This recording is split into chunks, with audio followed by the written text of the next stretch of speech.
Ano nga po ba ang benepisyo ng guyabano o ng soursop sa salitang Ingles? Pag-usapan po natin yan.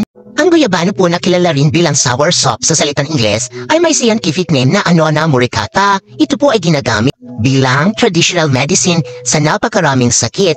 Usually po ang guyabano ay nabubuhay sa mga tropical at subtropical na bansa, sa Southeast Asia, South America, at sa mga kagubatan po sa Africa. Pero ito pong guyabano ay native plant ng Central America.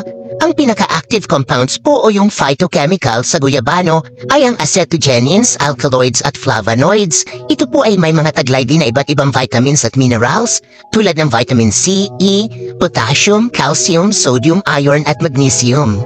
Ang acetogenins po, ito ang pinaka-abundant or pinakamaraming compound sa guyabano. Halos nasa 49% po ito. At ito pong acetogenins ay kilala sa anti-cancer effects nito. Pinapatay po nitong substance na ito ang cancer cells. At ito naman pong alkaloids nasa around 26%. Ito po ay phytochemicals na antibacterial, anti-inflammatory, analgesic, hypnotic, psychotropic at anti-tumor. Ang ikatlo po yung flavonoids, nasa around 19%. Ito po ay may anti-cancer, antioxidant, anti-inflammatory at antiviral din. Ang bawat bahagi po ng guyabano ay may kanya-kanyang gamit sa traditional medicine. Una po yung buto. Karaniwan po itong ginagamit sa traditional medicine para panlaban sa mga parasites na nagdudulot ng sakit. May ilan din pong dinudurog itong buto ng guyabano panlaban sa parasitic infections. Ngunit tandaan po, ito po ay hindi inirekomenda ng mga medical experts dahil sa potential na toxic effects ng ilang substances ng buto ng guyabano. Ang ikalawa po ay yung prutas mismo. Ito po ay gamot para sa paa, doon sa mga may arthritis, sa may mga nervous disorders tulad ng neuralgia, diarrhea at pampababa ng lagnat. Ginagamit din po ito para mailabas yung mga worms at ang iba pang parasite sa katawan ng pasyente. At nakakatulong po ito para padamihin ang gatas ng nanay doon sa mga nagpapadede sa kanyang anak. Ang ikatlo po ay ang dahon ng guyabano. Ginagamit po ito para sa cystitis, pananakit ng ulo, insomnia, cancer, diabetes, hypertension, gamot sa may mga sakit sa atay, at bilang anti-inflammatory. Yung lutong dahon po ng guyabano ay ginagamit din sa ibang bansa bilang gamot sa nana or abscess, at ito po ay ina-apply nila topically sa sugat.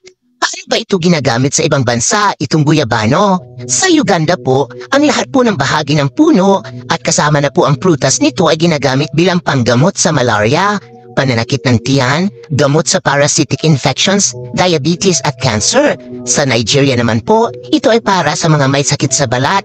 Sa South America, ang fruit juice po ng guyabano ay ginagamit nila para gamot sa mga may sakit sa puso at atay. Ito rin po ay may panlaban sa pagtatae or diarrhea at laban sa mga parasitic infections. Yung prutas naman po ay ginagamit ng mga taga South America para palakasin ang gatas ng ina para sa kanilang sanggol bilang gamot sa rayuma at sa kasamang pain or sakit nito at pampababa ng lagnat, neuralgia at anti-malarial.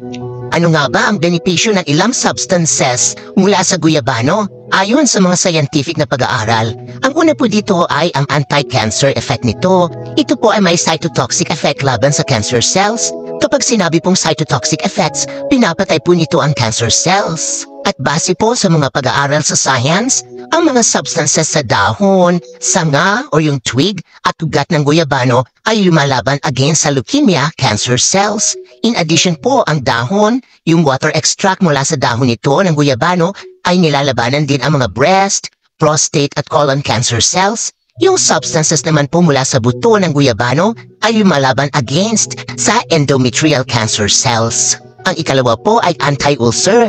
Ang mga phytochemicals na matatagpuan sa dahon at balat ng puno ng guyabano ay maaari magsilbing proteksyon sa gastrointestinal tract. May ilan pong mga pag-aaral na itong guyabano leaves extract ay pwedeng makatulong para gumaling at huwag lumala ang gastric lesions or yung sugat or ulcer. Number 3, anti-diabetic. Yun pong dahon na ginawang green tea ay may antioxidant at anti-diabetic effects ayon sa ilang pag-aaral. Ganon din naman po ay may anti-diabetic effects ang seed oil mula sa guyabano. Itong pag-aaral po na ito ay ginawa nila mula doon sa mga diabetic rats. Number 4, anti-protozoal. Kasama po dito ang malaria. Ang mga phytochemicals mula sa buto, ugat at balat ng puno at prutas ng guyabano ay mabisa din po mula sa ilang pag-aaral laban sa ilang protozoa na nagdudulot ng sakit, kasama nga po dyan ang malaria. Number 5, anti-diarrhea. Kasama po dito ang paggamit ng prutas at dahon ng guyabano.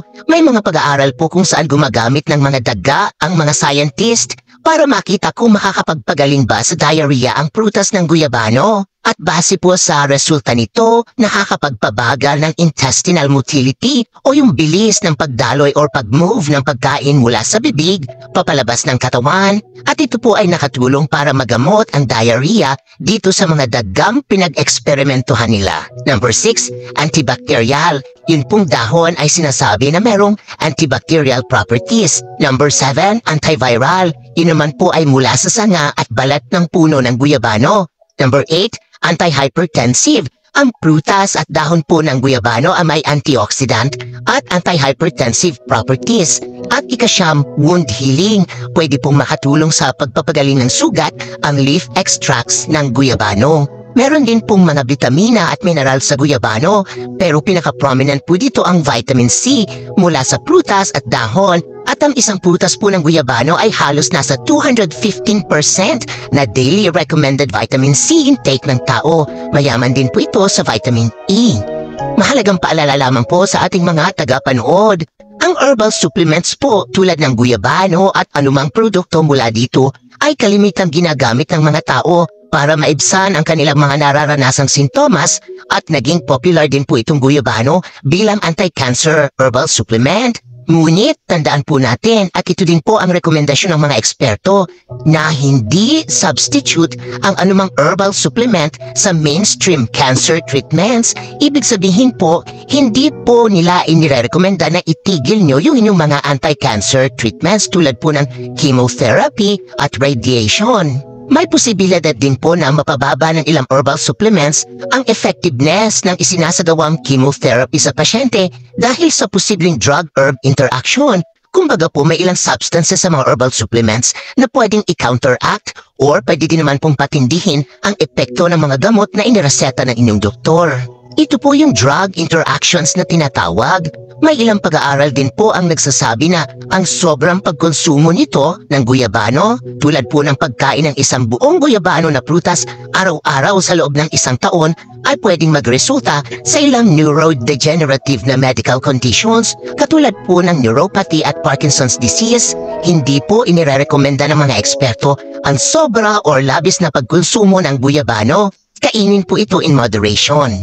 At isa pa pong napakahalagang paalala, itong mga pag-aaral po na ito ay halos lahat ginawa at pinag-eksperimentuhan ng mga medical scientist. Ang mga daga o yung mga test po nila ay hindi directly ginawa sa tao.